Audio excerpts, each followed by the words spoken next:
right, everybody, welcome back to Chapter 9 of our The One Ring Second Edition campaign. This is Bo from Blades and Blasters with us tonight. We have Wanderer playing Targon. We have Zypher playing Baranor, and unfortunately, Sim has left the game. He's not going to be here anymore, so it was a sad loss, but just like the heroes of Middle-earth, we will persevere. But not before we do a toast to the Professor. January 3rd is J.R.R. Tolkien's birthday, and so I think it falls to us to have a beer in his name. And I have a mug of beer here, and I'm going to raise a toast. Zypher and Wanderer, join me. To the Professor! To the Professor. Yes, sir. Delicious. And now, without further ado, we will go ahead and get started. It's been a month or two.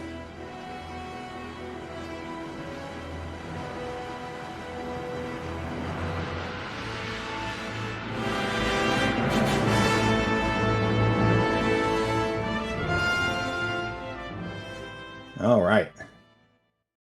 Change the scene here.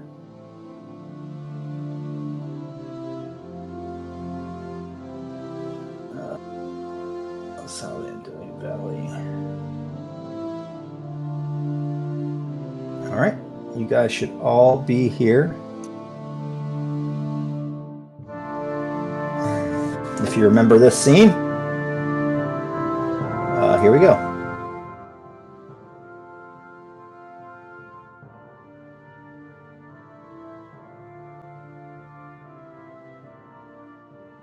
Chapter 9, Introduction.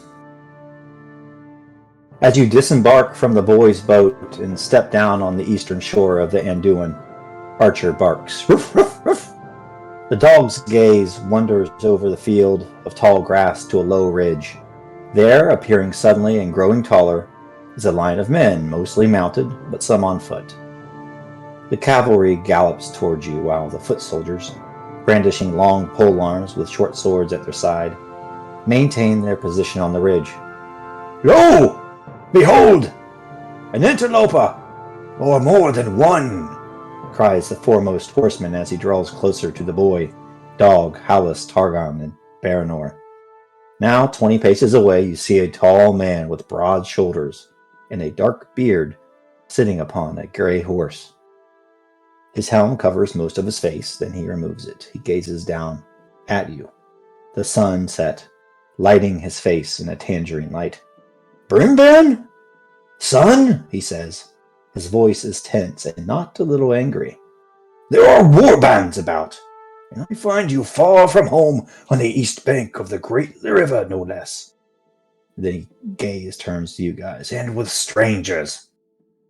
He draws a steel sword from its scabbard that glows red in the sunset. Who are you? And what is your business? Says the horseman.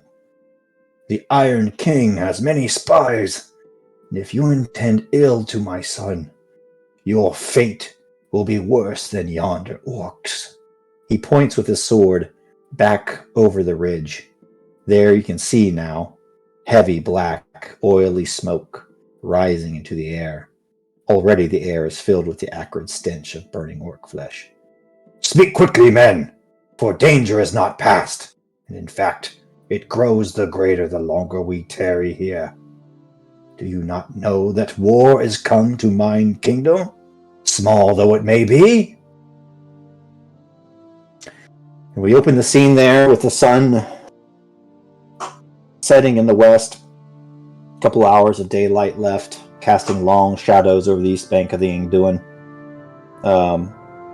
The three-player characters have been brought across by Brimban and the dog Archer. And Brimban, it's seen as the rather rambunctious and adventurous son of this gentleman known as King Osgar, whose kingdom apparently sits somewhere between modern-day Mordor and the east bank of the Anduin, although that region in the Second Age is unsettled wilderness. But lo, I'm sure that many kingdoms of men have risen and fallen, over the many years. But the tale of King Osgar and his son and his people is yet to be told. I'll leave it up to you guys to welcome back and start the RP. This is Glow. Baranor looks up and he says, "Hail, leader of men. We wish you and your son no harm. We are but travelers. We are not in any allegiance with the orcs. In fact, we have killed a few ourselves in our journey to this place. We were separated from our party. We are seafarers, now traveling on land. This is my brother, Targon, our captain, and I'm Baranor, at your service." Targon bows low and says, "My brother says I am Targon, House Nimrazir. We hail from over the sea."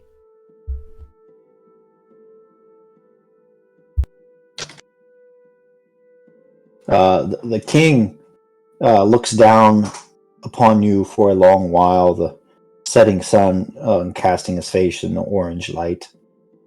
He looks to Brimban and says, "Are you well? Did these ruffians hurt you in any way?" No, father. From what I know, they speak truly. In fact, I ferried them across the great river, from west to east, as was their wont. Look at them. Their armor, their manner of speaking, it is foreign. They are not of this land, father. And he kind of looks down at Baranor and Targon and Hallas again. I suppose not. My eyes do not deceive me. At any rate, of course they're not orcs. They do not seem to be from the south or the far east. These southern Haradrim have harried us for many long months, Brimban. You know better than to go off on your own. Archer is a loyal dog, but he is no protection against an orcish arrow.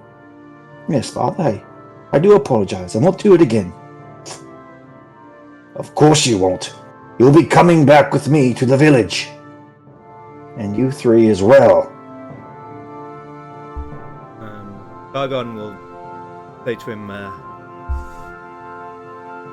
"My lord, strangers we may be, and wanderers, separated from our people, and come upon ill times. But ruffians we are not, nor are we friends to orcs or their allies. In fact, we would hunt them wherever we find them. And it is this that has brought us to your lands. In our lands, orcs are thought long gone, long dead. Yet we discovered a band of them, no doubt survivors from the battles of old. We would gladly rid the world of any last remnant of these fell creatures." In this, me and my brother are in agreement. And to Targon's ears, the first time he's hearing the Baranor of old. In this, the brothers are in agreement. O leader of men, orcs have no place amongst us. And we are especially efficient in getting rid of them. Osgar looks long at you. Would he sense any tension between you guys until that moment? He would. Just the way Baranor spoke up before allowing, Targon to speak up. Given clearly the way Targon dresses, he's the captain of this company, but Baranor spoke first before him, so he would have gathered from that tension. Yeah, No doubt. I think it was probably even that Targon opened his mouth to speak, and then Baranor spoke across him, kind of thing, before he could speak, and Targon would have looked visibly annoyed. And then it wasn't until they got into the subject of orcs that they probably shared a little nod to each other, and then they looked in agreement. On this, we agree. Exactly. Yeah, Mm. good line. Oscar looks at you a little bit longer, and the hint of a smile cracks his wide mouth. Holding his helmet under his right arm, he dismounts from his horse, and you can hear his ring mail clink as he hits the ground with his heavy boots. He sheathes the sword at his side and approaches you, and you can see his stern gray eyes, even as Brimban runs towards him and gives him an embrace. Oscar's eyes go back over you. If you speak truly, then indeed you have traveled far, and I would hear the tale of your travels. They are surely meant for a campfire and roasted meat, and ale. I dare say what we have in our village is not much, but it is wet. It will cheer your souls if indeed you have traveled this far. I would hear of this realm from across the sea, for mine people have been pressed ever westward by the Iron King. For we alone will not bend the knee. And when I fall, Brimban here, this sweet, adventurous prince, he will rise as king. But I fear our days are numbered. You say orcs have been vanquished from your land. Unfortunately, they have dwelt here for many long years. But the tales of them are few and far between, but now they multiply in the mountains. The realm surrounding Mount Orodruin is filthy with the bastards. They creep from the northern marshes, harrying our farmers and gatherers of food and our sheep herders. My kingdom was once large when we dwelt far to the east, but now it is small. We have lost many, and not only men, but women and children too. I speak in fact, Baranor and Targon. I would be amiss if we says that we did not seek aid from the west. Perhaps you are the breath of hope that we've looked for. But who is this third with you? And, Hallas just looks up and waits to be introduced. Yeah, and Targon was so busy listening to King Osgar, and also sort of trying to read Baranor's expressions that he suddenly realizes he didn't introduce Hallas, and he flushes a little in embarrassment and says, "My pardons. This is our good friend and trusted companion Hallas, a master of sailing, and dare I say, a master of true wisdom as well."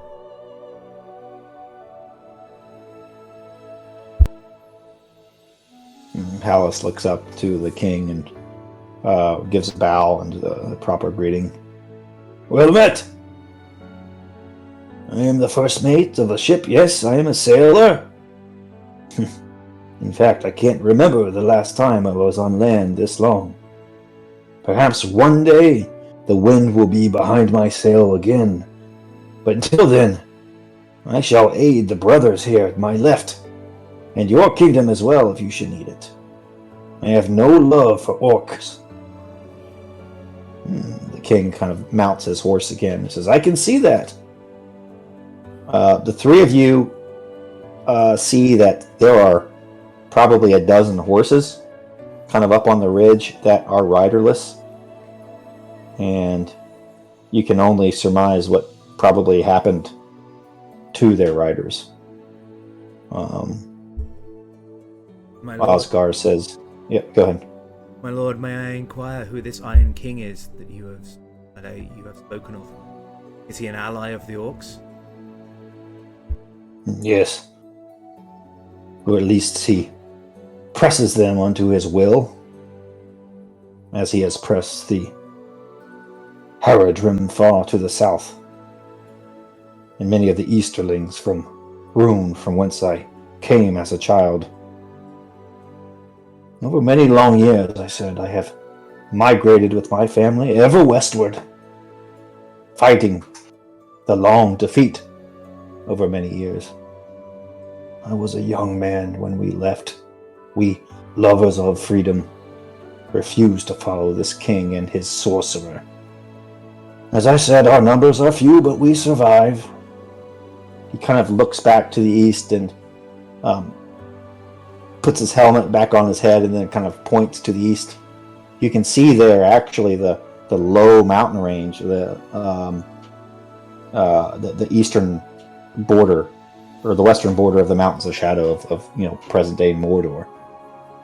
He says, "We dwell now in the green land between yonder mountains and the great river. It is here we'll stand unto the end unless there is help, if there is any to be found in these wild lands. But looking upon your eyes, perhaps there is.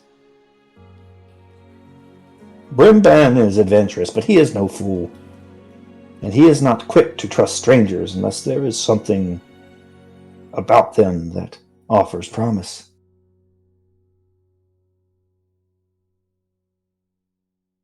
Indeed, he will make a wise and brave king one day.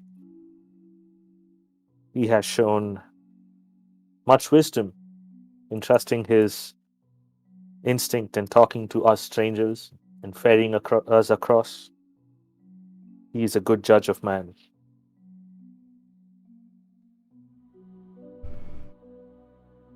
My lord, with your permission, I would send our friend Hallas with word of your plight to our people. They are the port we first came from. Is that at the mouth of the Anduin? I think it is, isn't it? Mm-hmm. Yeah, at some point they will be back by there, yeah. Yeah, they are. My people have a settlement at the mouth of this very river. Mm. Oh, no, that settlement is at the mouth of the Ringlow, which is different. Okay. But, the plan of, what's his name? The Mariner. Alderion. Alderion was supposed to meet us. Like, we knew that our journey would end at the mouth of the Anduin, and then we were going to make our way back up to our settlement at the other river. Yep. Right. Yes. Okay, I missed that last bit. I remembered we needed to get the Anduin. Yep. Mm-hmm. But so sending Hallas to bring reinforcements to push back on whatever is harrying this land would be still like worthy, I think. Yeah. Mm-hmm. And Alderion would definitely come to our aid if orcs were involved. I don't think he's someone who would let up on that opportunity to, eradicate the shadow. Okay, so it bookends nicely your quest to rebuild the reputation of your house as well.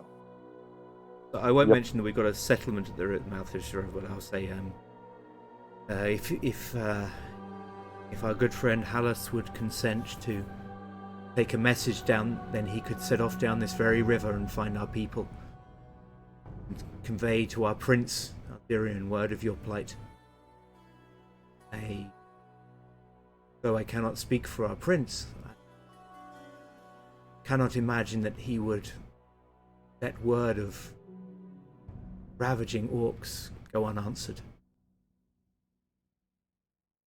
And I myself, and he looks like he's going to say something about Baranor, and then he just stops. He says, I myself will gladly stay and aid you.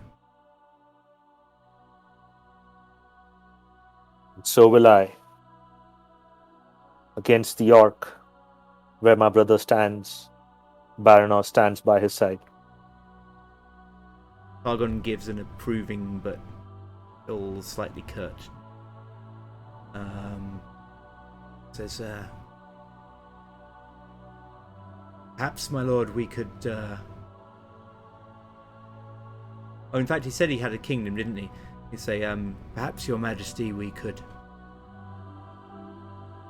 discuss this further. But I would like to wash the dust of the road from my throat and brush it from my clothes.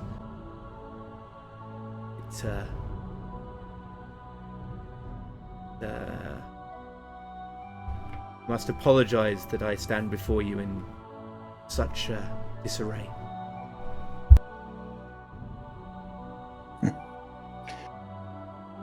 It is long since I have seen men and women in fine raiment, Targon, of the kingdom from across the sea.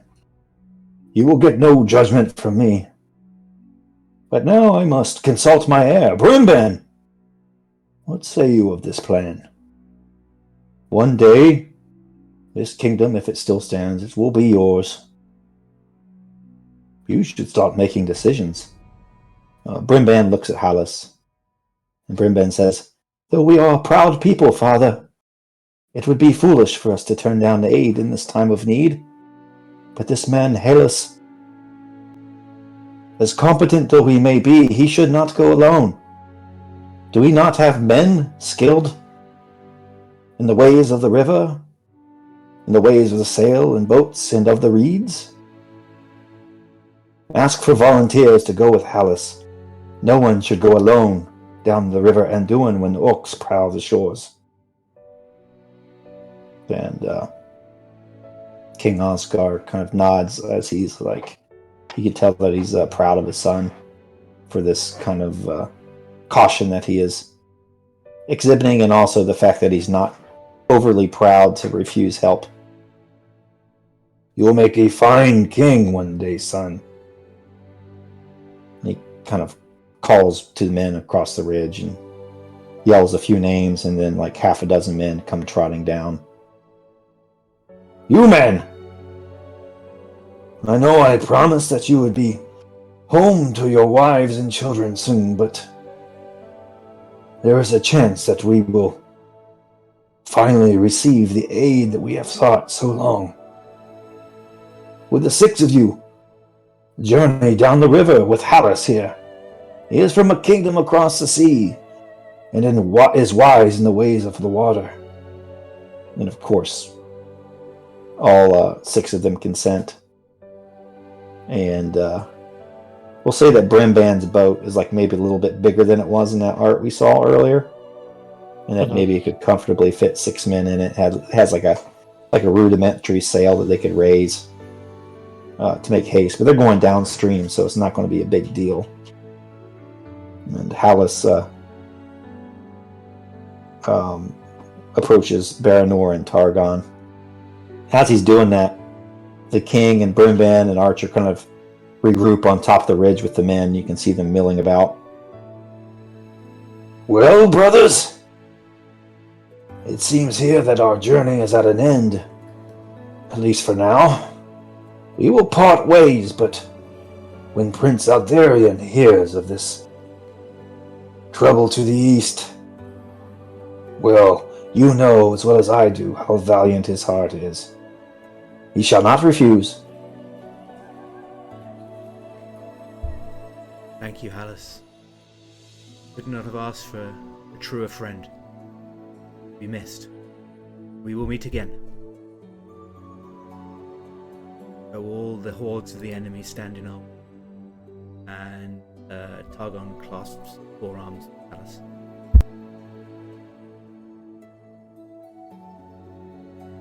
Baranor steps up to Hallas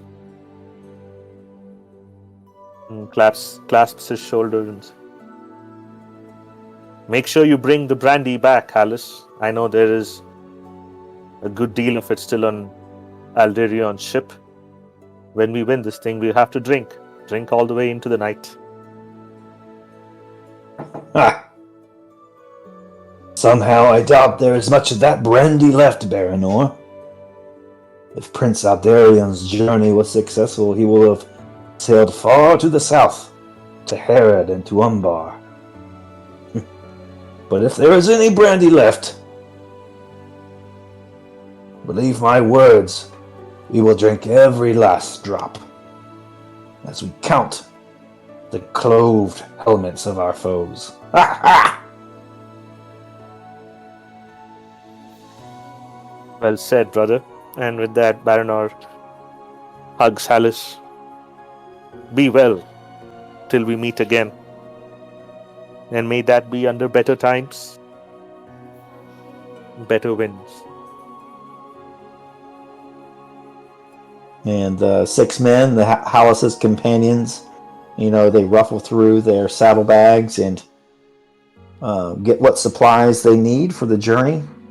And the 7 of them pick their way down a rough trail down to the water's edge where Brimban and his pup had kind of pulled the boat up onto a sandbar. And just as about it out of, almost out of hearing distance, Baranor turns around and shouts, "And remember, Hallas, teach them how to lift with their legs." Ah! And Hallas is like pushing the boat off, and he lifts with his legs, and the back part of the boat kind of goes into the air a few inches, and he pushes it off into the current. Hallas runs through the shallows, the water sloshing up over his boots, and he hops in the vessel. And over the course of a few minutes, the vessel reaches the middle of the Anduin and is swept into the current, and it disappears around a sparsely forested bend, leaving you there with the army of King Osgar in the land between the Anduin and the western border of Mordor. I think when Baranor makes that comment about lifting with the knees, Targon smiles for a moment, and then there just comes a moment when Baranor turns and they just make eye contact for a minute, and they're probably both smiling, and then as they make eye contact, they both just stop smiling.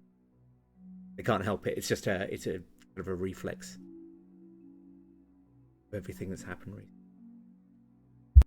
Yeah, Baranor's face becomes a little more hardened, the softness and the smile disappearing, seeing Targon. And then at around that time, he just about crests the ridge where the king and his son and his retinue are standing. And for the first time, he can actually look on to the plains. It's a sight he's never seen before, this red auburn sun setting, and as it sets, bathing the entire plain in this pale reddish light. And you can see down below this monstrous pile of crudely crafted armor and black orc flesh burning and causing like a roiling smoke that floats into the air. It looks almost like burning tires. You know what that smoke looks like. Mm-hmm. It just has that same smell to it, that acrid, nasty smell. And as you look over the plains, that's when you guys hear it.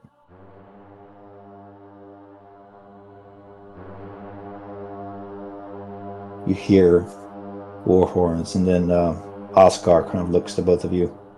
Do you ride? We must make haste. The light no longer shields us from the enemy. We may find that after sunset our foes multiply. Our village is still several hours' ride.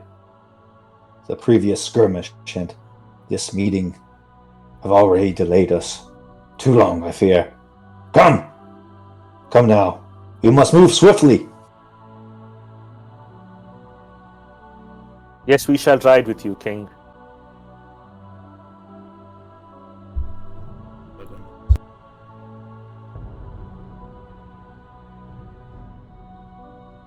Baranor sees a horse, a saddled horse, riderless, and he deftly catches the reins and hops off the ground in one fluid motion while getting one leg in the stirrup and swinging across.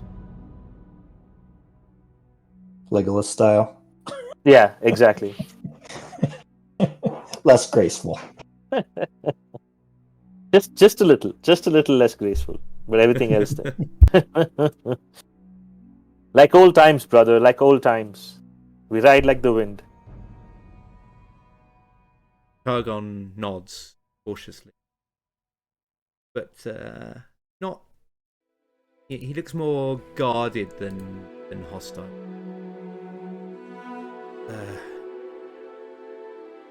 with a moment of sort of true regret in his voice, he said, "It's a shame that it takes this to bring us together, brother." And it looks like he's going to say something else, and even the thought of what he was going to say, whatever it is, seems to harden his expression again. Probably he was thinking about saying something about Baranor and decides not to say it. But Baranor can probably catch something just by the expression. Targon nods again and turns away to look to the horizon to scan for wherever these horns are coming from, and then doesn't make eye contact. And we start riding. And as King Oscar and his men, they start riding hard, trying to keep ahead of the warband. For both Baranor and Targon, they have done this before as kids. Pretty adept on horses, and Baranor, and just like I'm pretty sure Targon does, we kind of like start getting the horses going, but in a very deft manner where the horses kind of in sync. We almost, it's when pretty soon it becomes clear that Baranor and Targon are like riding just a little ahead of King Oscar and his men, just showing them how good of riders Baranor and Targon are. Gotta get the dog out there. Oh, his name is Brimban too? I didn't change it.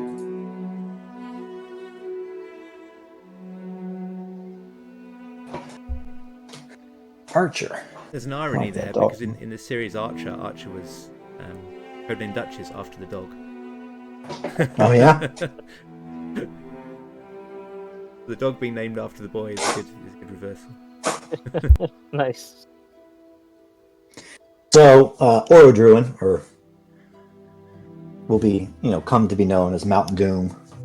You can see the peak of it over the western border of Mordor, of the Mountains of Shadow.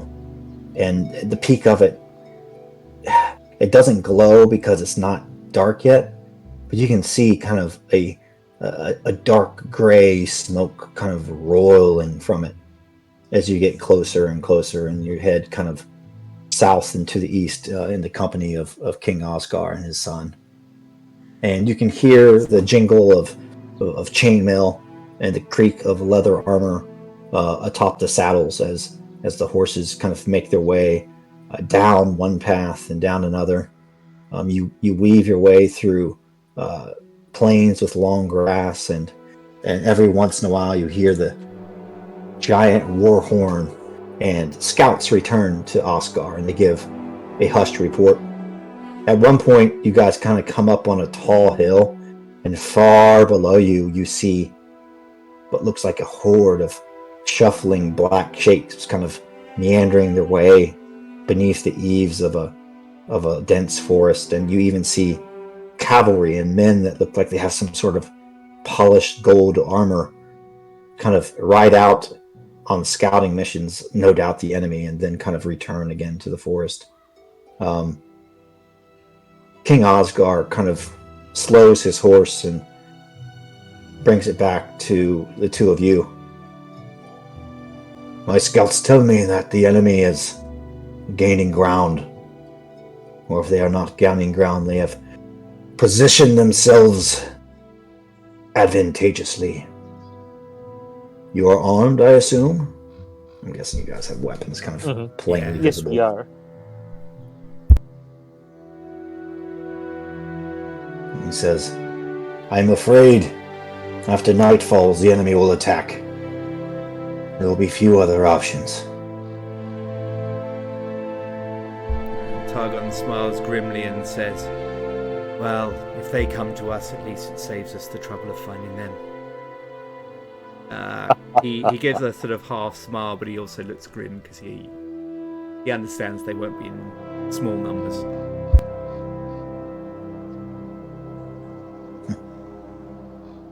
Osgar kind of grimaces to that. Targon, you are no stranger to battle. I assume that the land you hail from, since it was free of orcs, is a peaceful place, prosperous, full of ships and tall white palaces. Is that not the case? It is, Lord King.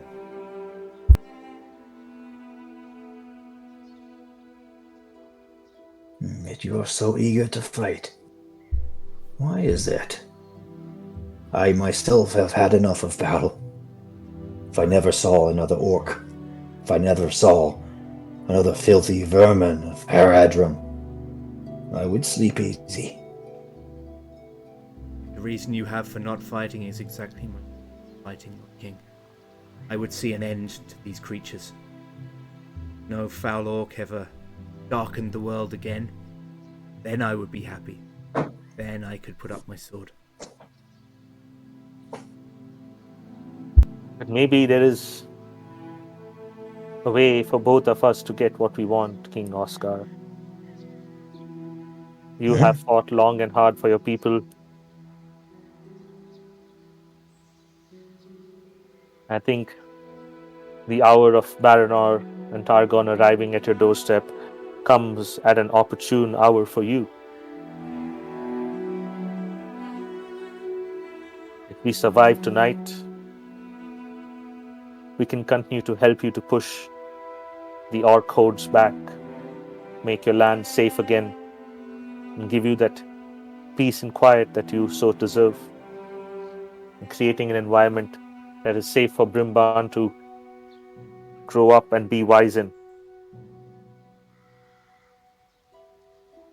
You are right. No kingdom can be prosperous if it does not endure peace.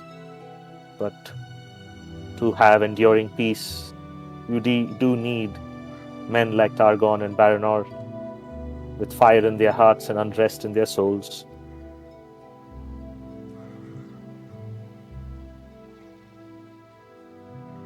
And then if we do well and we reach our missions, then maybe one day we too will be blessed to be rulers of our own land, seeking peace and quiet.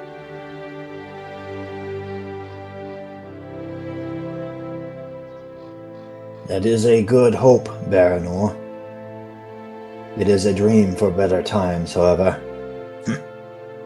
This night, this year, this past decade, my entire kingship has been a red time, a bloody time, a time of steel that runs black with orcish blood, and a time for fathers losing sons and daughters, a time for wives weeping over their slain husbands. I would be dishonest with you, Baranor, if I said that the fire in the heart of myself and my kingdom does not burn low. Perhaps, though, with the aid of your people, these embers could be fanned into a flame again and push back the Iron King and his slave horde. And slaves they are! Though these southerners say they come of their own free will, they do not. This king in the east rules only by fear. Those who serve him do so out of fear for their lives and their livelihoods. Are there wicked men that serve him as well? I suppose so.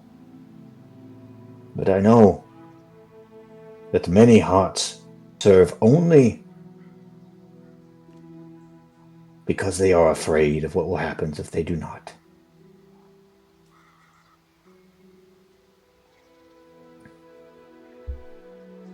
Fear is a powerful motivator, King Oscar. And my brother and I have faced much of our own in our journey to your doorstep. But hope, I think hope is what we must now look to. Hope is what will be the breath of fresh air to take your smoldering embers to a burning flame to push back the Iron King, my brother and I can serve you well, and we intend to do so. Aye. You speak of peaceful days, Lord King. Such days must be earned. Perhaps we can begin that tonight. Test our valor against this Iron King. And see what the mettle is of troops who serve purely through fear. I think that true hearts will win out. Let us hope it is so. Come! Come to the front of the column. The sun quickly fades and battle will be upon us. Your counsel will be much appreciated in this time of war. Many of my greatest warriors have been slain, and Brimban is a valiant lad, but he is not a man grown. Your expertise would be much appreciated.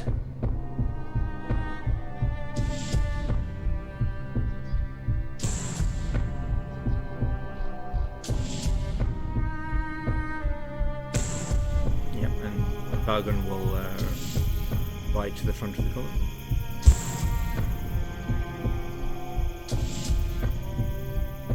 And as he does so, he will look to the men he's passing and kind of evaluate their condition and the condition of their equipment and stuff, and he'll also kind of make eye contact with each of them goes past and nod. Why don't both of you make me either a battle roll or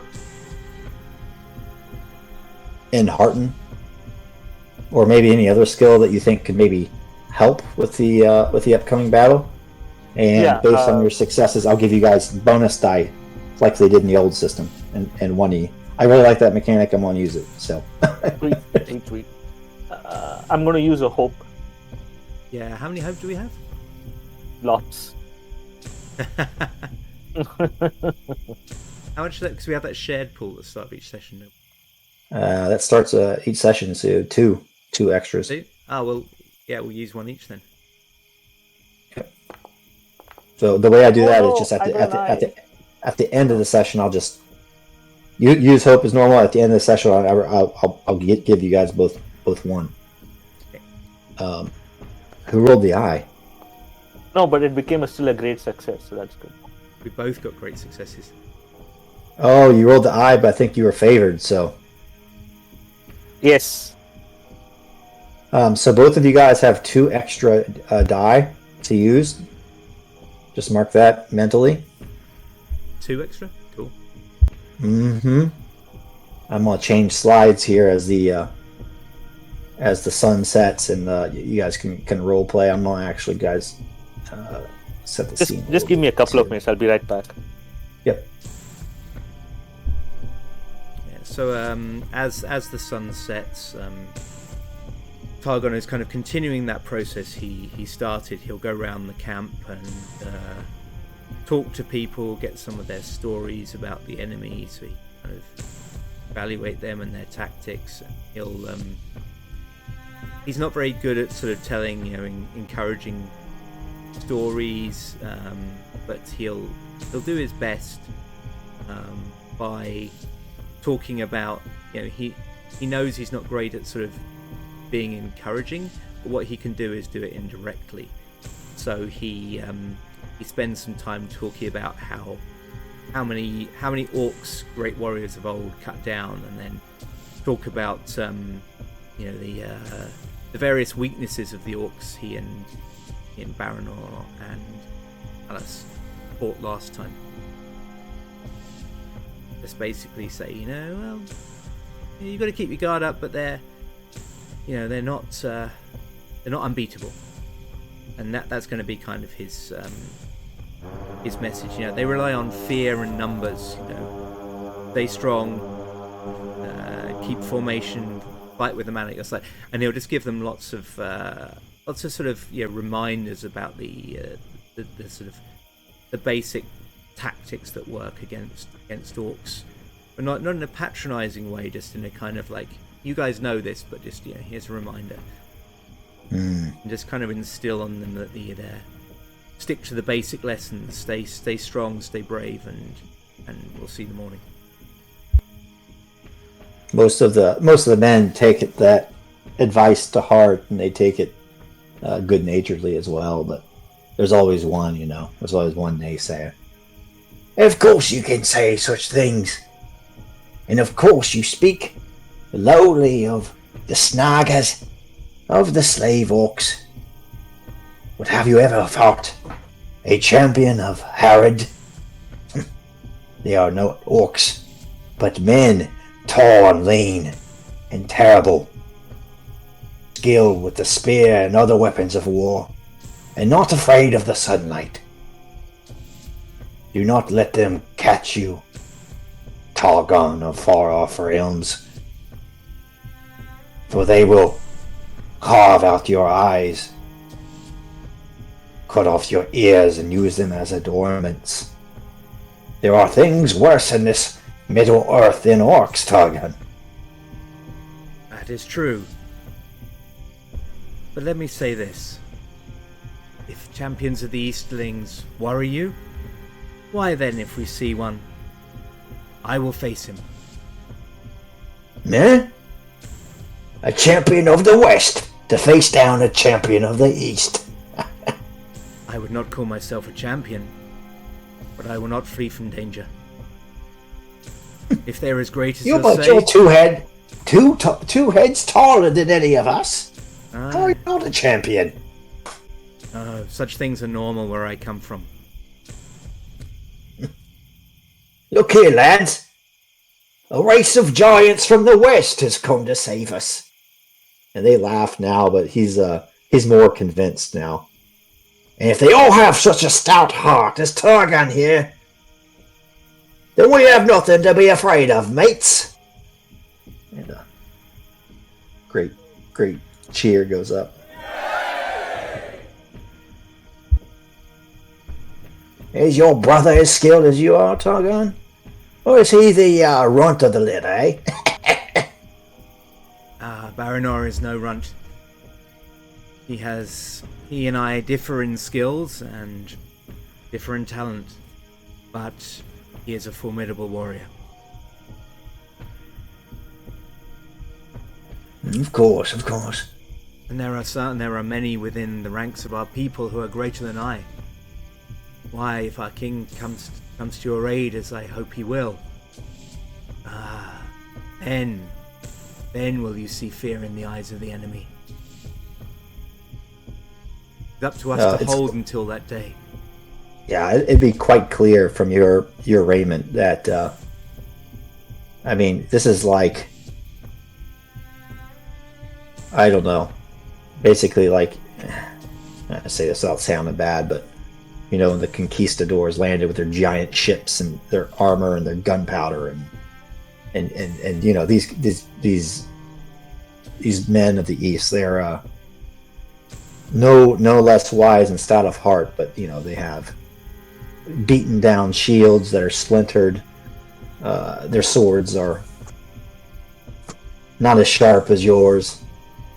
Their leather armor is rotten in places. It's clear that they've been on the run for a very long time. And in fact, if you speak to them at length, Osgar, started his kingship when he was probably around Brimban's age, and they have moved from village to village, kind of being displaced over and over again by this empire that's rising in the east.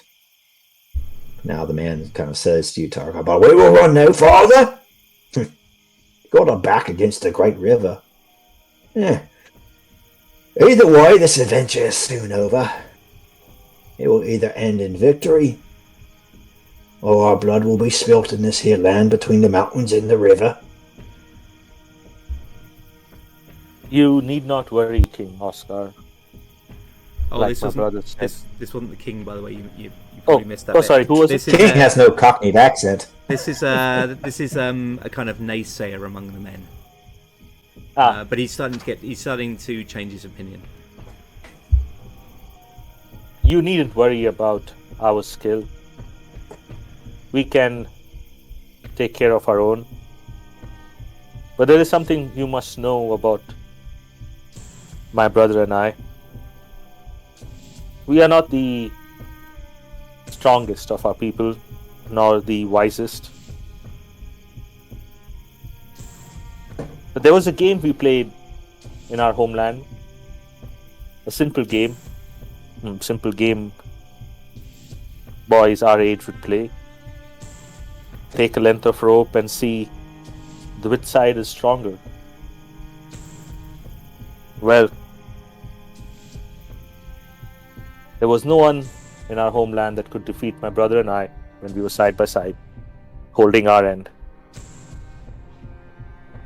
That's what you will see here. The enemy will not take one more step. Your people will not be driven anymore. It's time you enjoy the fruits of your labor. It's time you attain some peace.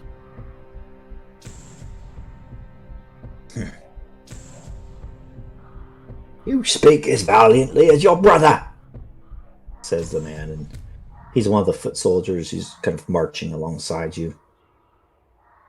Very well. It seems to me my hope has been rekindled. My heart is alight with the flame of the West. Hear, hear! King Osgar, leader of the kingdom without name, now aided by the brothers of the West. We shall not be vanquished, boys! This night will not spell our ruin, but the ruin of the orcs and the ruin of the Haradrim. Any who ride against us will be slain where they stand. Hip hip hey!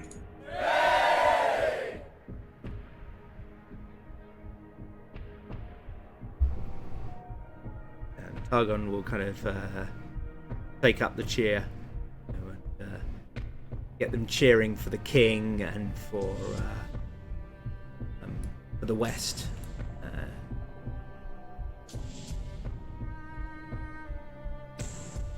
Just kind of carrying on the cry.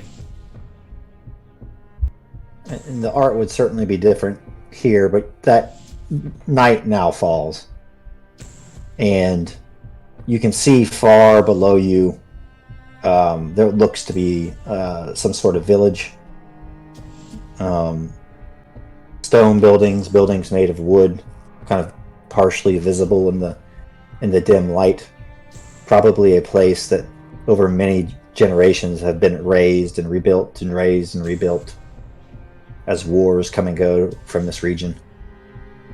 And you see the tip of Orodruin now start to glow red, and smoke starts to billow from it and starts to slowly snake its way like oil invading water over the sky. And you see flame just spout from the mountain. It's probably like 100 miles away, but you can see it. And what stars were on the sky, the star of Elbereth even, just starts to get covered up by this smoke as it gets closer and closer to you, moving from east to west. And the king kind of reins up his horse and says, "The enemy is arrayed before us, between us and our families. It is now, Baranor, now, Targon, now men of this small kingdom who as of yet has no name. It is this night we will ride, and this night we may die, but it will be with the love of our families and of freedom in our hearts. For we alone, among all the men of the East, did not bend the knee to this Iron King, did not bend the knee to this sorcerer that whispers in his ear. Who is with me?"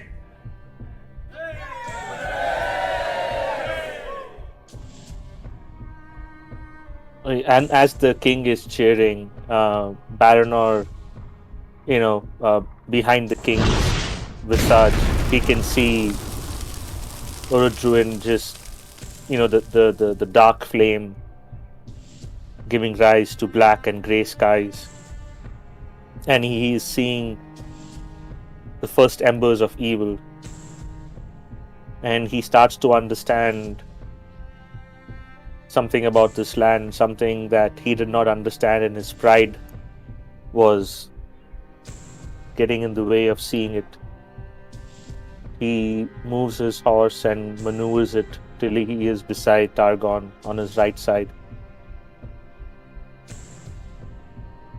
Brother, I don't know what or why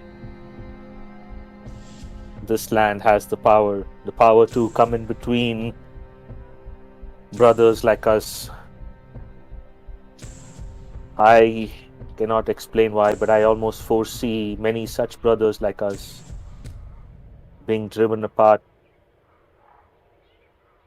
by the slow moving subversive shadow. And I feel that's what has happened to us. We may never see eye to eye about the world like we used to, but that doesn't mean that we stop being brothers.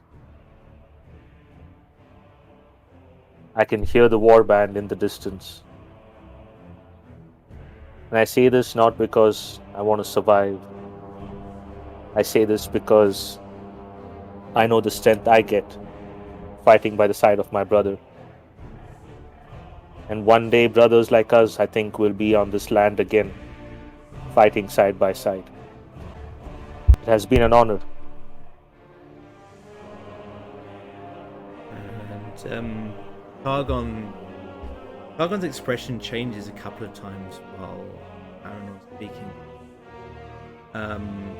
When Baranor first arrived, he could see Targon was staring at the mountain in the distance and looking.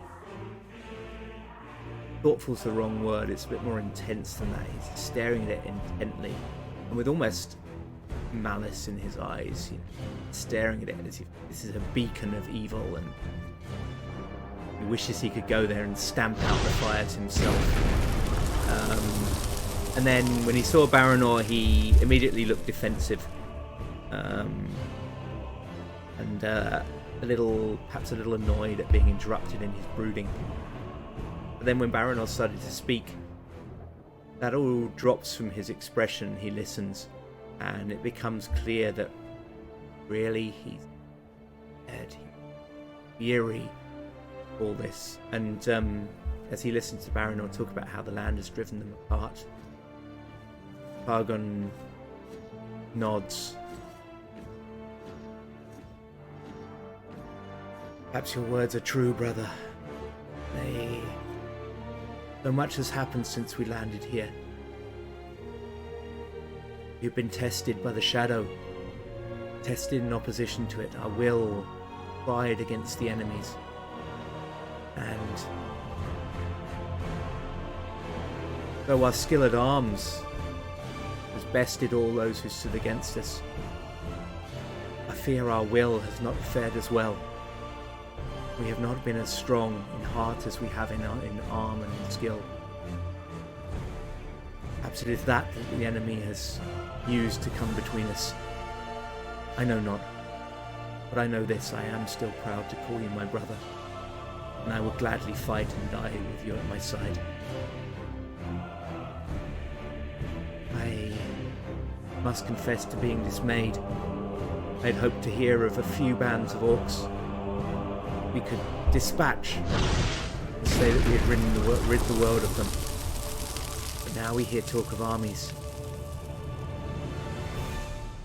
When we've fought here, my brother, I must head in further east. Find out more about this foe that marshals orcs to its banner. Then I will follow you closely, Targon. And we will have men like these by our side, helping us in our quest. But first, tonight, Tonight it'll be like when we were children. Everybody else against the two of us. And like children, we shall hold the line again today. And we shall not give up. That is, after all, the creed of House Nimruzil. Pull together, brother. Pull together. And when we do, none could ever stop us, could they? They couldn't move us. Let it be so today. And Targon reaches out an arm to clasp arms with Baranor. And this kind of a arm clasp would be only seen years and years later in the jungles of Guatemala, while two brothers do an air what do you call that, bro clasp. The bro class. Bro clasp. And Predator with one Predator style, exactly. one more big eruption. Now, like a sooty rain starts. The sky just opens up, and just without heed, from the low forest behind you, just masses and masses of soldiers start to rush your guys' position. King Osgar takes part of his cavalry kind of around to the flank, trusting you guys to hold the center. And I'll let you guys roll. With that last eruption, it becomes dark. I want you to roll me a corruption test. So that's a wisdom.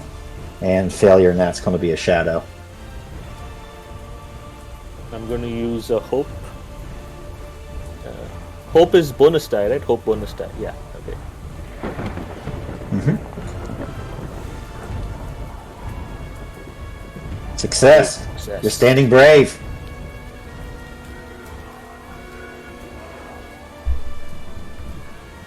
Hope. Yeah, I'm going to use a hope as well. Yep, use it. Do we get +2 on this or not? No, and it's not a +2. So they're basically the die, the D6s. Yep. And that so in 1E, two bonus dice, like, would it be? yeah, But you can this use one. them whenever you want. And they're okay. meant to represent, like, the roleplay wise will be like a tactical advantage. Like you'll say, like you put your men behind a line of trees and come out and ambush them, and during that attack you'll use your bonus die. Does that make sense? Oh, I see. So there are two dice as a kind of resort. Yeah, because this combat system has no maps or anything, so these dice are used to kind of narratively reflect like tactical advantages, because you guys both were successful in your battle rolls. So. Got it. Yeah, I thought it was +2 to everything. Okay, great. So I'll roll this. Make you guys a little bigger. Ah. You get a shadow. Yeah. But with your brother beside you, Baranor, you sense maybe a little bit of fear in Targon. The light always wavers just before darkness sets in, brother. But it is the will of the light that will always keep it shining and push the darkness back. I am by your side. Victory shall be ours.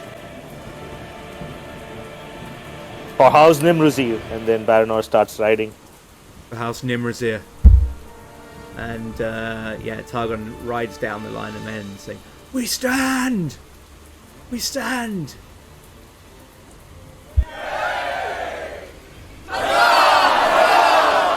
And hoping no one will see he's got his helm on so no one can see the despair in his eyes. He's starting to see the numbers of the enemy, and he's wondering if they actually can stand.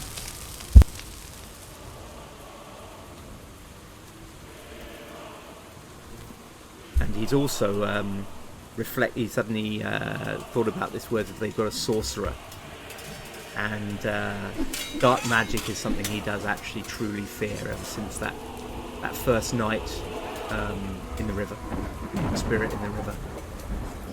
So that's what's really got him spooked. All right. Ithilien foes. I'm gonna roll. Here we go. This is for Baranor. Zillion foes. All right. Goblin Archer. Oh, it's a good one to get. And this is for Targon. Orc Soldier. Not Eastling champion, at least. No, they're in there. They're in there, baby. Adversaries. Orcs. Orcs to the north. Goblin Archer. Nice. Generated actor. Background Okay. score.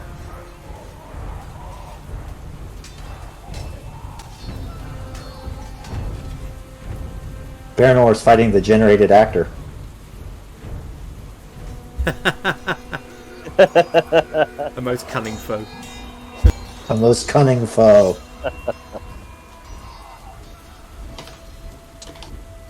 There we go.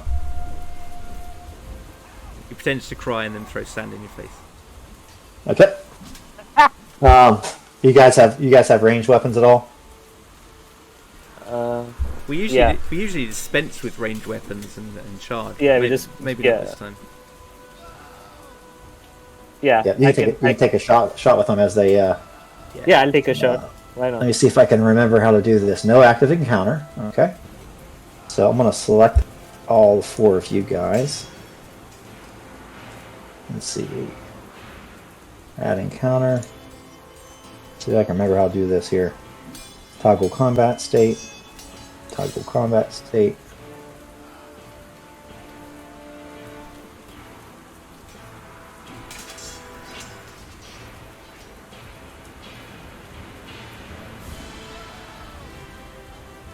There we go. And you guys ranged. Opening volley. Alright, see if you can shoot him.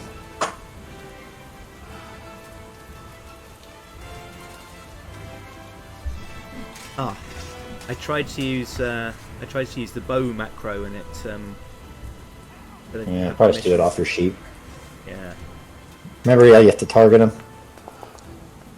Okay. Oh yeah. Target Orc Soldier. Wait, how do you target? Right click?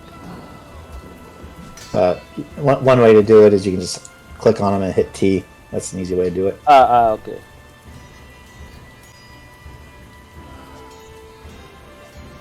Oh, it seems I've lost. Oh, I haven't got my bow equipped. That's why. I'll equip it now. Okay, There we so go. anyway, it's a failure. Oh wait, I'm rolling from combat proficiency. Shit, sorry.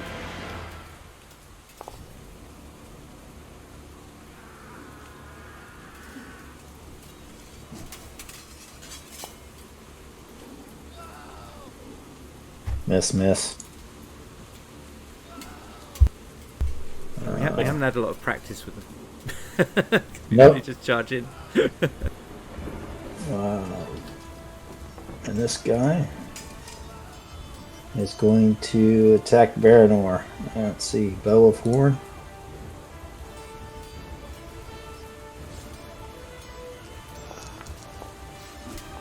Whoa! Oh, snap! 3 damage. Alright, I will apply it. I think I can just click on this. 3 damage. How do I make a protection roll test? Protection is what? Apply damages. If you just click on that hyperlink, Oh, I see. right click it or left click it, I think it'll do it. Oh shit, Baranor is. Oh no! Oh shit. Injury roll. Almost. Severe injury. How's this look as like the first rush? This goblin archer kind of stands back and lost an arrow and it gets you. Yeah, so Baranor has just let loose his arrow that the goblin archer just deftly sidesteps, and then the archer returns fire, and Baranor instinctively tries to move, but he does it so clumsily that the arrow kind of comes and hits into his side and kind of starts. It's entered through his rib cage. And it's now like he can feel his organs being pierced slowly with every slow move he's making.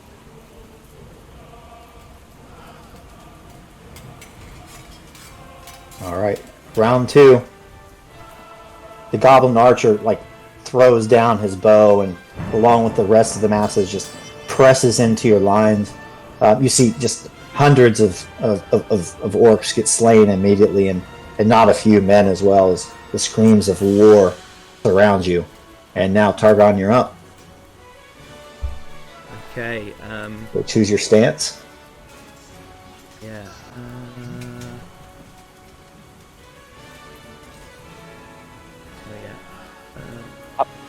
Right click your token.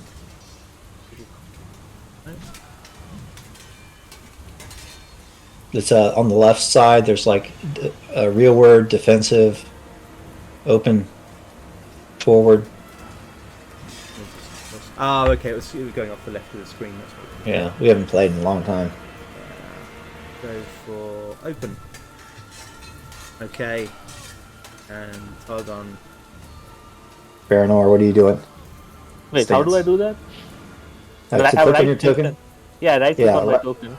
And then on the left, see there's all those icons on the left, like 2 swords crossed. It says forward. You might want to make sure the token is not on the very left-hand edge of the screen.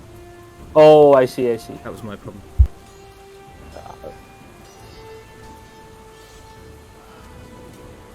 Oh, there it goes. Open. Yeah, there we go. All right, Targon. Okay.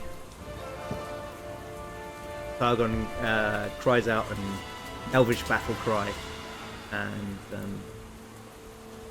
acts, and he's going to use one of his bonus dice. Right. What he does, he suddenly yells out in elvish, and as the orc comes in, he acts like he's standing to kind of receive the charge, and then at the last minute he ducks and goes forward to face the orc. Just a few paces, but enough to throw it off its attack. Oh. Great success. I'm going to go for heavy blow. Ooh. 10 damage. Apply damages. Boom.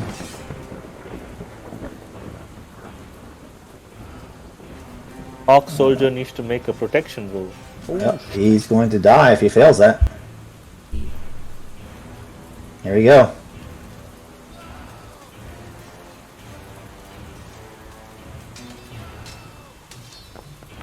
He's gone. What does it look like? Did you kill him? Yeah, so the orc's still running forward. So as Targon, let's say Targon actually just kind of steps forward 2 paces and drops down a little and just braces his sword in front of him, and the orc just runs straight onto it, and just gets in, and just basically impales himself with the force of his own charge. And Targon steps back, kicks the orc off the blade, and yells again, "We stand!" and then takes his place in the line. Gone. Whoops! Ah! See.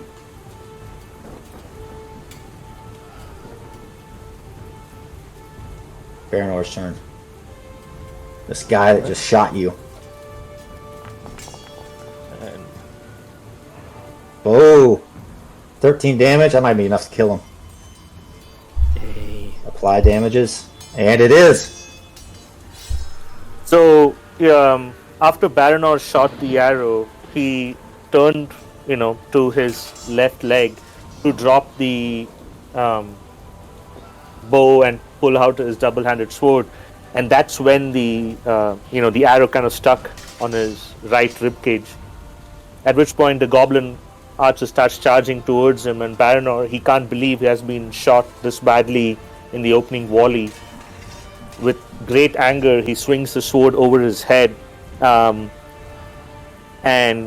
moves his hands with such ferocity that he ends up cleaving the goblin in half. And at the same time, he continues to bring his hand down and stick it really hard into his chest, pushing the arrow all the way in. Now he's bleeding internally, but the arrow doesn't stick out, and it's kind of in a body cavity. With excruciating pain, he screams out aloud, "Is this the best the shadow has to offer?" And narratively, what's going on like in the center of the lines with you guys as far as the battle goes? You've won the first round, so. Yeah, so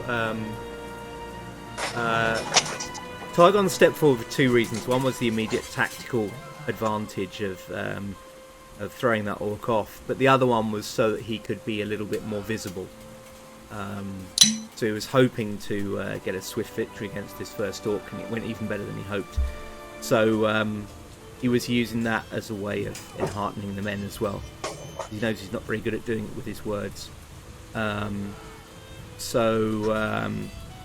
He's just going to stick to simple things, you know, and like that. Just try and make sure he's visible and yelling at them all the time to hold. And he knows their main aim is to buy time for the cavalry. And by time for the cavalry, you kind of look down to your left, and a couple hundred yards away, you can see this in the flashes of lightning, right? Flash of lightning happen, and you see King Osgar with his son at his left side charge out of the trees to the cavalry. He goes, "Against the Iron King, we will not bend the knee!" And you see his bright sword removed from its scabbard as he raises it high, and the lightning flashes. And you see him and his son, along with several dozen cavalry, slam into the flank of the orcs. But at the same time, you see kind of emerging behind the orcs, ushering them to their doom, more heavily armored soldiers of Herod. With a lightning flash, you can see that they're garbed in gold and crimson, and in a strange language you hear them being ushered towards the front as King Osgar and Brimban fall into the flank, kind of tying up the orcs. All right, here we go, round two. More! And yeah, when the king becomes visible, Targon will be using his name as a rallying cry as well. The king! Orc soldier for Baranor. And Targon gets Haradrim Raider. Hey, one of the Haradrims makes his way through. And as the Haradrim makes his way through, Targon will pick that soldier out of the line and said, "I will keep my word. Stand or fall, I will face this foe." And that guy that you've been as the naysayer is kind of in the line. "There he is, Targon! One of them has been foolish enough to make his way to the front. Off with his head. I'll help you. For King Oscar and the kingdom with no name." They kind of rush forward even as Mount Doom in the distance spills its red magma down its side. And stances. Baranor is open. Same for me. All right. And so let me add these guys to the queue.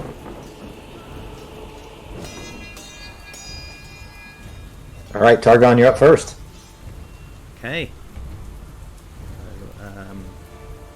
Yeah, as this guy comes forward, I'm not trying anything. I've heard of their reputations, so I'm not trying anything as obvious as I did before. I am going to use that other bonus die though, and I'm going to try and basically get him to kind of provoke an attack that I can. Oh, hold on, T. There we go. I'm going to try and provoke an attack that I can then, I'm planning to defend and riposte. So I'm going to use my other bonus die. Okay. And you know what? I'm going to use a hope die as well. No, 2 bonus die. Try it. You'll try to finish him off quick. Well, at least get an advantage for your fearsome foe. Oh, yes. Great success. But I am going to be miserable. I didn't realise I'd used that much hope. Okay. Apply damages. 9, 8, Hurt. 9. So I should be miserable. It does look like, I mean, he has about a third of health left or something, probably. Yeah, something like that. He has 6 endurance left. What does it look like as you take him on? Yeah, so Baranor just makes himself a little bit clumsier looking as he goes forward. He takes a slightly clumsy stance and just leaves his left side a little open. And as the Haradrim attacks that side, he then brings his shield round, knocks the blade aside, and then stabs the guy in the stomach.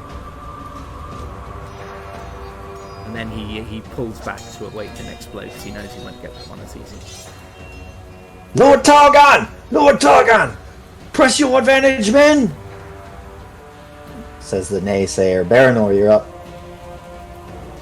Baranor targets the Orc soldier. Extraordinary success. Ho, ho, Oh, ho, ho. oh, That's how you do it. That's how you do it. He's Gandhi. What's that look like? Baranor, hearing the words of Targon, having just, cleaved the goblin archer apart, sees the Haradrim in the corner of his eyes and sees this Orc soldier come up. He's still reeling from that blow of the arrow, but now he's in a rage and he swings again the great sword, but this time in almost a like a pirouetting fashion before just suddenly bringing back and slashing the Orc's head off.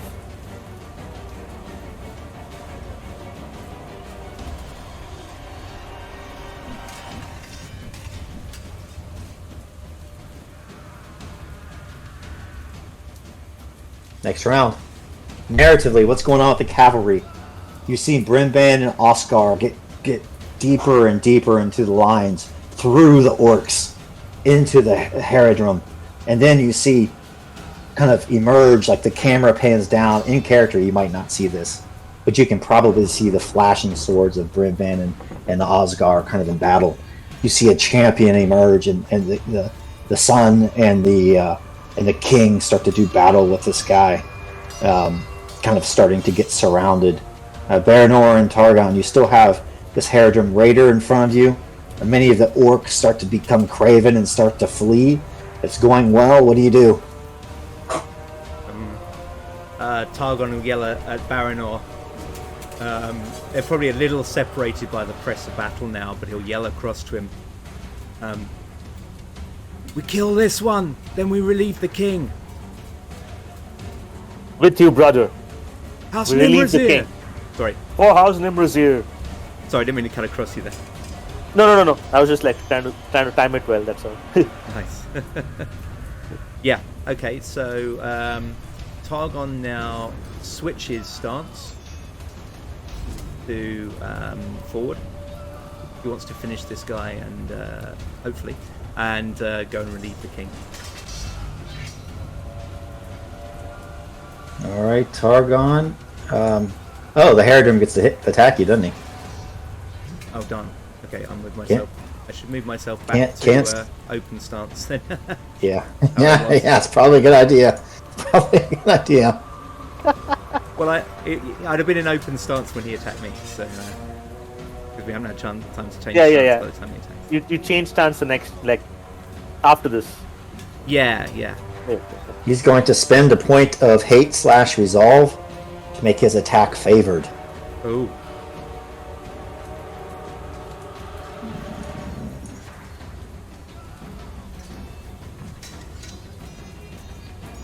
So what do? You just click the feat dice to make it favored? Is that what you do? Yeah. Let's see if this works. Yep. Miss! Oh! What does that look like, Targon? So this time Targon is just standing there prepared, and he's trying to read what this guy's going to do. And the guy attacks well, but Targon sees it coming and parries it and prepares to counter it.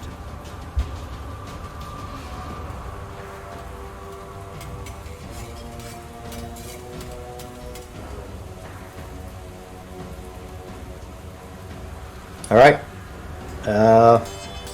Targon, you're up. Okay. So, Are you going forward? Yeah, going forward. And then I'm gonna. I'm gonna take a swig of this Bushmills. The professor. Professor. Okay, so let's do this. Let's try. Sword. Oh, I'm ill-favoured. Is that right? Oh yes, of course I am, because I'm miserable. Oh no! Yeah, ill-favoured. You can drop some stuff. You can drop your helmet. If you have a shield, you can drop it. No, I'm not. I'm not weary. I'm miserable. Oh, it's even worse. I spent too much hope. Don't roll an eye, dude. Something bad happens if you do that. Oh, now it's going to happen. Now it's going to happen. Okay, let's. I've never had a bout of madness before.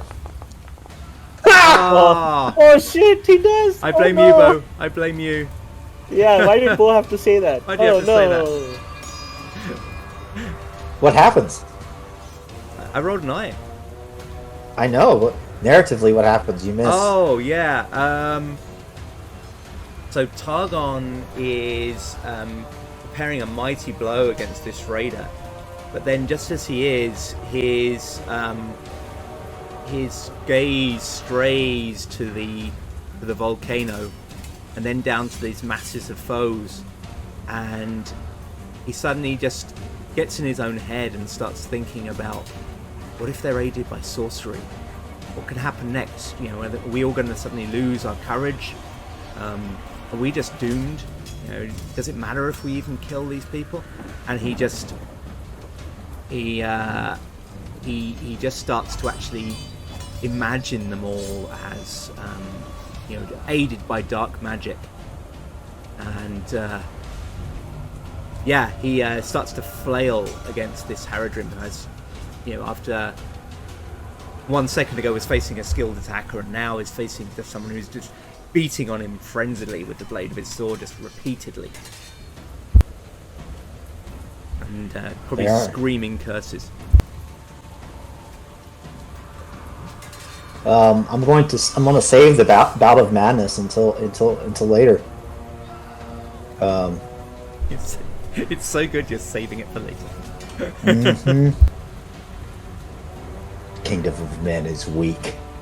Baranor, your turn. Can I go to Targon's aid and attack the Haradrim? Yeah. Both of you are on it now. Yes, absolutely. Okay, cool. So I imagine you guys would be fighting pretty close to one another. So Baranor sees his brother flailing away on the raider, and he's a little taken aback, a little concerned, and he kind of shouts out, "I am by your side, brother. Do not give hope just yet." And Baranor's stance is open. Targets that, and I'm going to use a hope.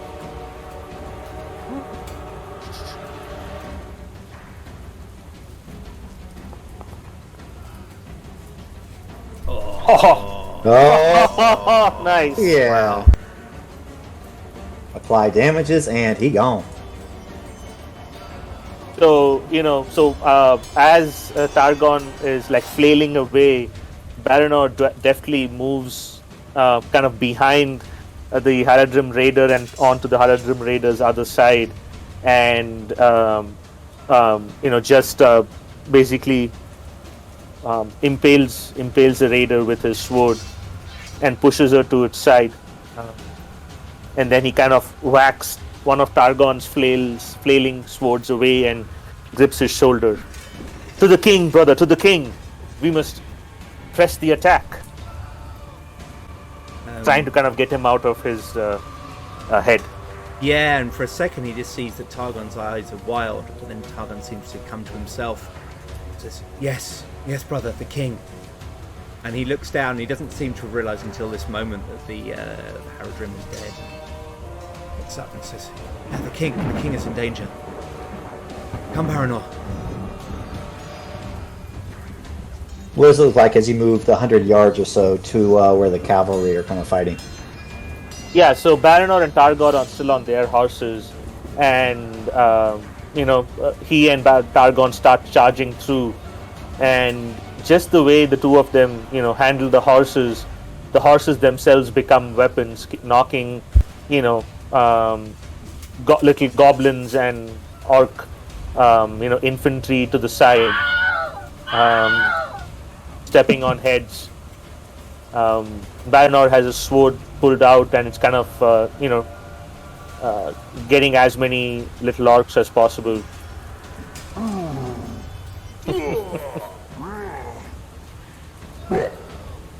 To the king! To the king! So, as you ride up to the king, it's just totally obscured. You're in a sea of red and gold now, as so many of the orcs have been slain.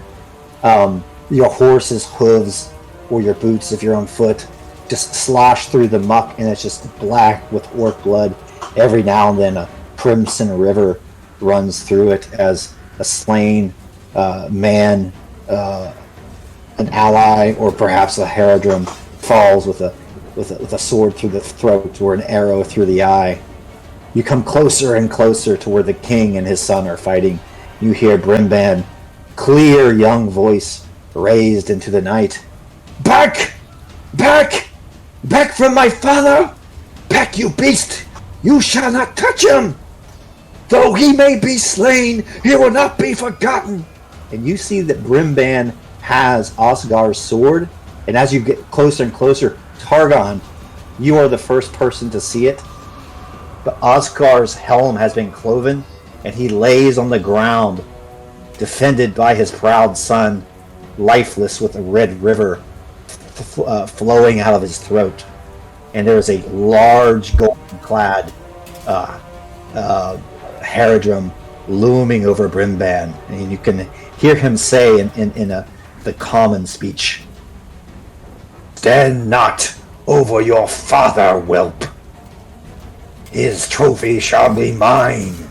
Flee now, or meet the same fate as him, little one." And he spins his spear around. Targon, you falter. Here, this is your bout of madness.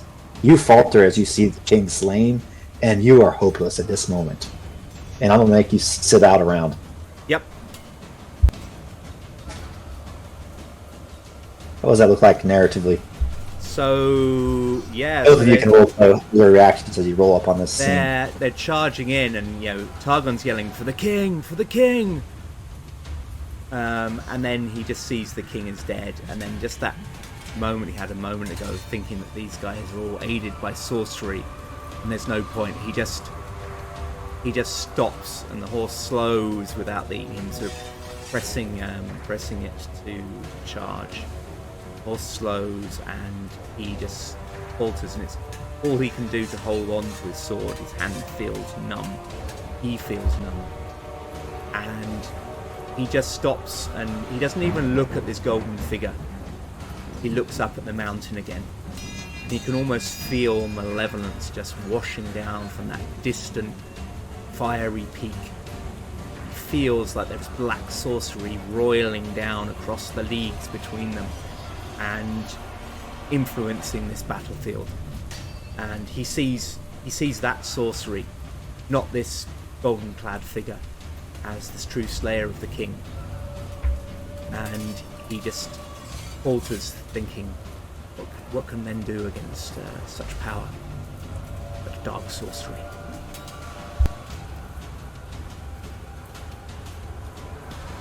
Baranor, who's by Targon's side, they're riding at full clip at this point, and he doesn't see Targon falter, and then he all he knows is he races ahead, and for a moment he looks back and he sees Targon not beside him, and Targon nowhere to be seen.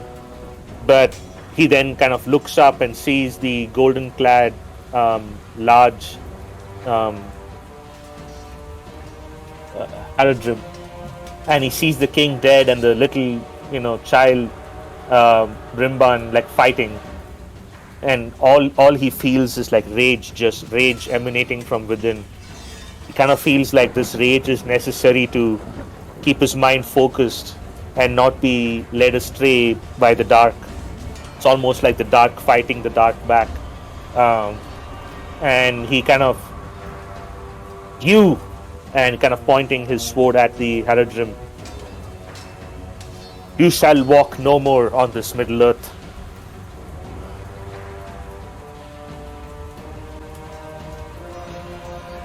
And do I get to attack? Yeah, Akkad turns towards you and sees your brother cowered, and he says, "The sorcery of our Lord is powerful. It cows those weak of mind and those whose hearts have faltered. Come now, you stand tall. You are not of these whelps, you are foreign. Perhaps I will take you kicking and screaming back to my lord when this is all over. Come hither." And Brimban says, "Ah!" and he joins you in the fight. So, yeah. Baranor, you're up. So Baranor comes charging. Staying open, comes charging into the fight and then leaps off his horse in like a lunge, like huge flying lunge at Akkad.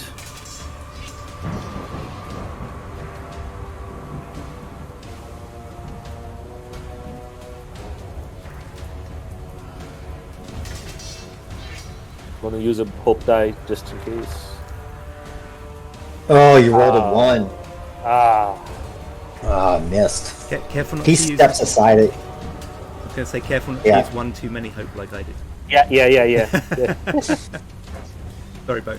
Yeah, he spins his spear again and bling! But just deflects your sword away. Wherever you are from, they do not train with the blade.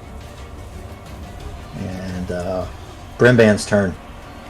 He's in forward stance. This guy just killed his father. He says, "For my late father!" And he rushes forward with Osgar's sword,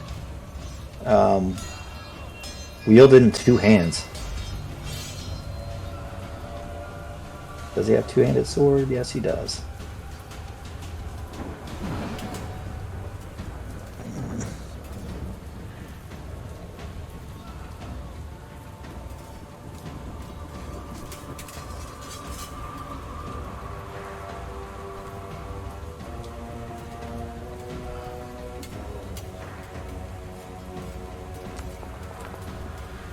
Oh, shit. No.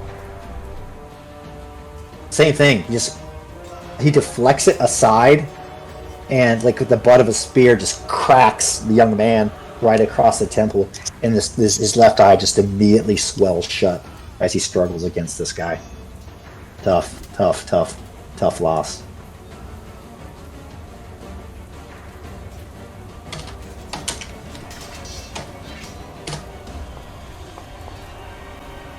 Yeah, turns towards Brimban. "I have killed your father, and now I will end your line, little one." And Akkad the Impaler takes his spear and moves towards Brimban.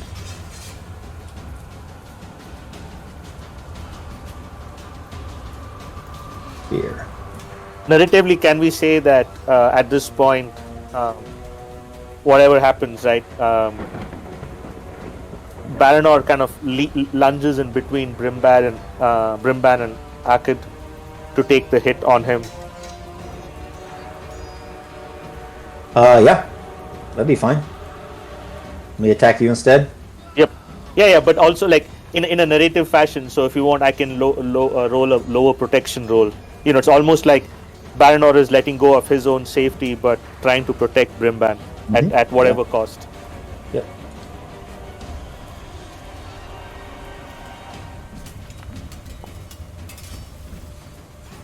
A fail. The Lords of the West go with you. What's that look like? So, Baranor is adept in battle. He knows what Akid is doing, and he sees the death blow that is coming at Brimban. But he realizes that Akid is, so focused on the child that, he's kind of let go some of the important battle principles. Instead of trying to attack a stronger foe, he's kind of exposing his flank to the stronger foe. So Baranor, what he does is he kind of shoves sideways into Akid's side, kind of almost elbowing him, and then twisting around, and before the blow can come down with his sword, he deflects it away from Brimban's head. And Akkad just turns on you. Ah! Brimban, your father not only stands in your protection, but you have other friends. Count yourself lucky, at least for this night. For after this night, you will draw breath no more. Back to the top, Targon.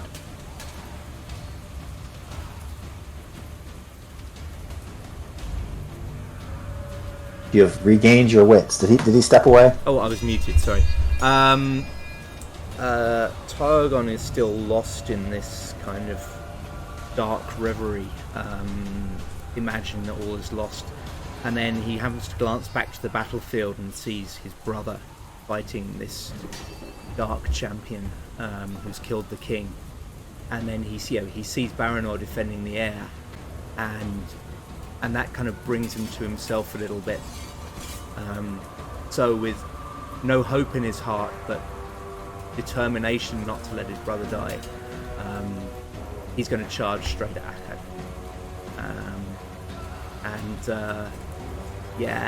You're going forward? I think so. Just not because I think it's sensible, but just because that's what he'd do. Let's do this. The three of you consider yourself inspired, at least for this round, as you fight to defend Brimban and are motivated by the king's death. That was a temporary moment of insanity, Targon. Oh right. And you're probably going to get a shadow scar from that, but that moment is over. You're back to your normal self. Yeah, and Targon, you would you see that, and then you also hear kind of in the distance, but you can hear it clearly. You know it very well. Baranor's laughter, kind of like that battle laughter you've heard him before. You are weak, champion. You choose to attack a child in the presence of an adult. It is you who will draw your breath last this night. You will serve your Dark Lord no longer, for your head will be strewn on this dark land. And then, Targon will spur his horse forward, and then he'll do pretty much what Baranor did. He's going to half dismount and then launch himself from the saddle at the Eastlink territory. Oh yes, That's more like it. see, deep dive. I'm gonna do heavy blow. 10 damage. Pretty good.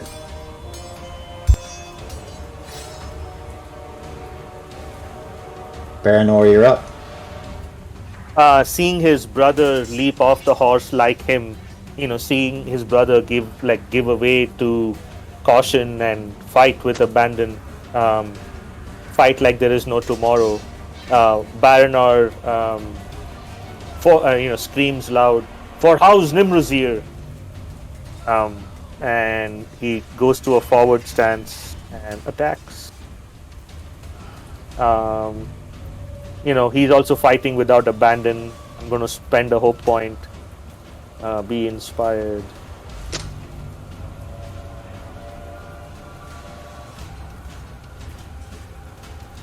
One minute. Just want an extra. When you're inspired, you gain 2d by spending hope instead of 1.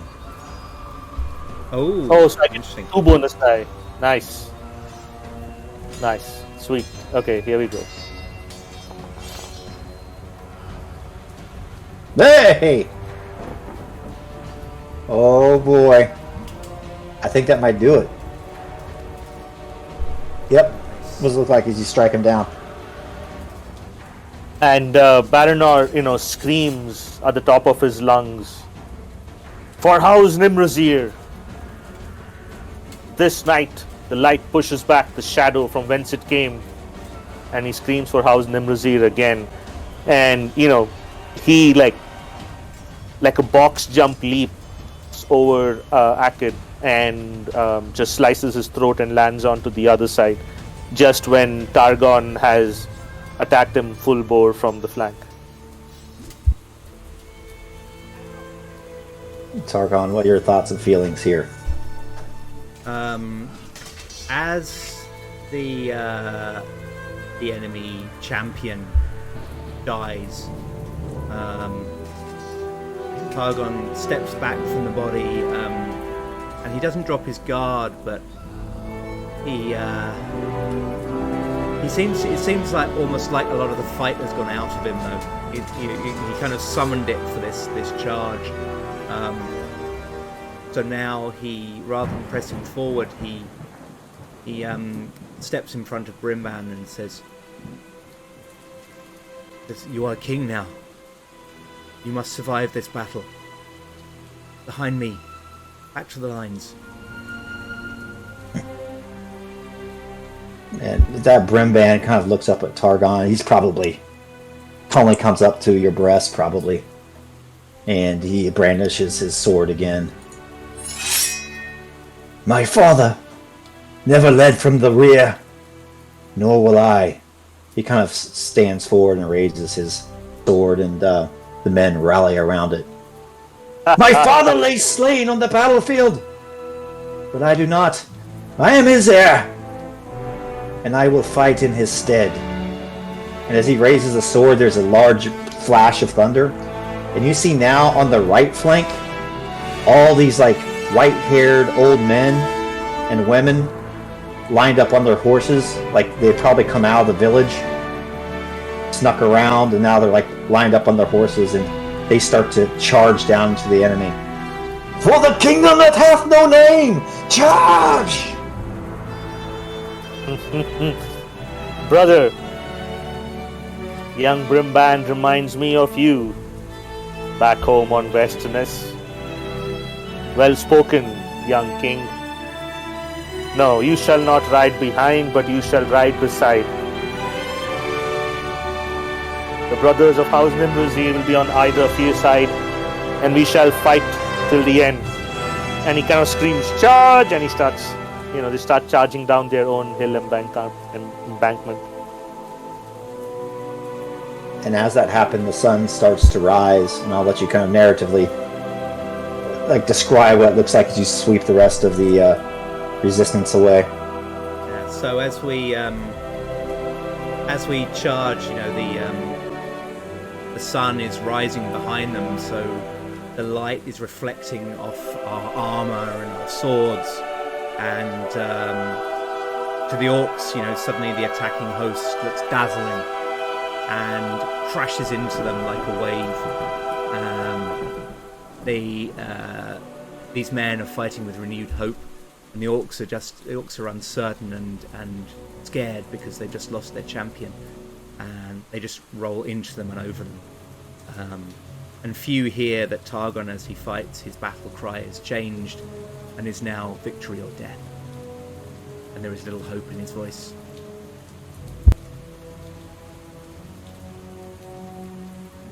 Baranor is, charging beside Brimban, and he shouts, "For the king, for Brimban, for Osgar." The light shall prevail, and he's now just charging into multitudes of ranks of orc and goblin in Haradrim, and his horses, like also on unstoppable. They're just smashing into bodies, taking them down, and Baranor is swinging his swords on each side, killing orc by the hundreds.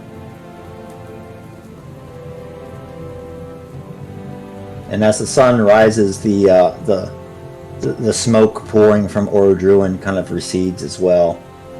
The rain dries up, and eventually you are on this field of battle that's filled with the slain. And you can see the village down below.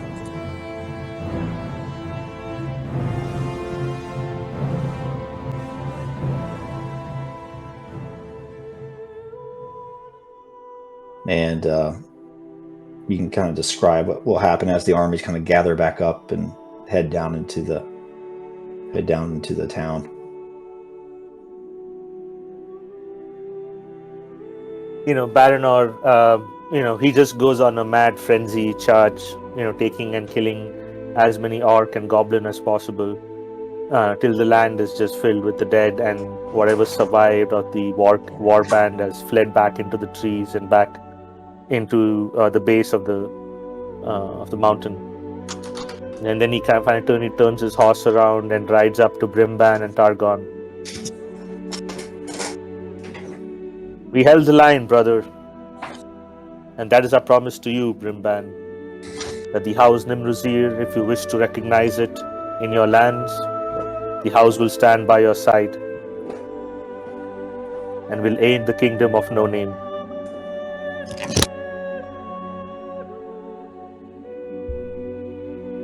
Targon is not even looking at the king or the battlefield when Baranor comes up. He's still fixated on this distant fire. Says, your place may be here, my brother, fighting with these people.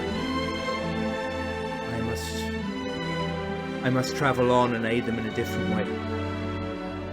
That fire in the distance chills my heart. I cannot help but think that there is the heart of whatever dark power aids these creatures. There are answers to be found. And Baranor's face immediately darkens, and you can see now like true sadness on his face. It's like you've not seen this emotion on his face ever before, but you can see it's genuine grief that is on his face now. I understand, brother. I understand exactly what you feel, because for I am your brother. But I cannot follow you. I feel my place is here by the young king's side. He has shown a strength and valor that I've only seen in you. This land needs a light that was born in this land, that is part of this land. I think only then can the shadow be truly defeated. We will always be men of Westerness, and you will always be my brother. I know what you seek, I know what you wish to destroy, for I feel it within myself. And yet I don't know from where I am creating this inner strength to calm it down for a little while so I can be of assistance to the young king. But know this, I will always be by your side. And when things are the toughest, remember, you just need to call on my aid. I will be there.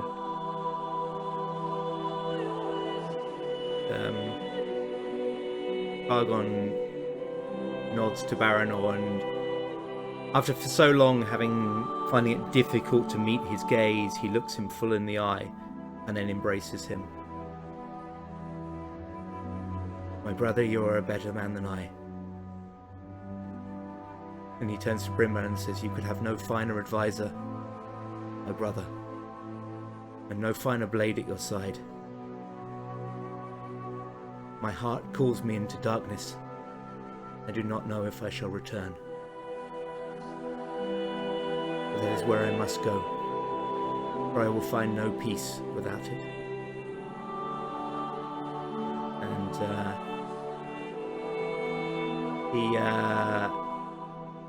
even after the others leave the battlefield and head down towards their home, Targon stays there for a long time, staring into the distance, brooding, as if by staring at it long enough he could uncover the secret shadow that hangs over.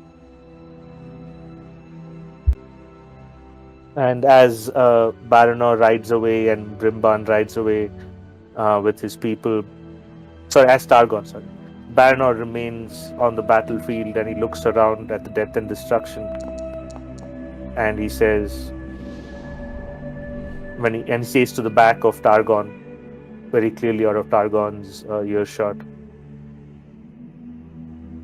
"But you shall always be my captain, my brother. You will find your way back to us. I know this Middle-earth will aid in that. And then I shall meet you, one final time, once more into the maw."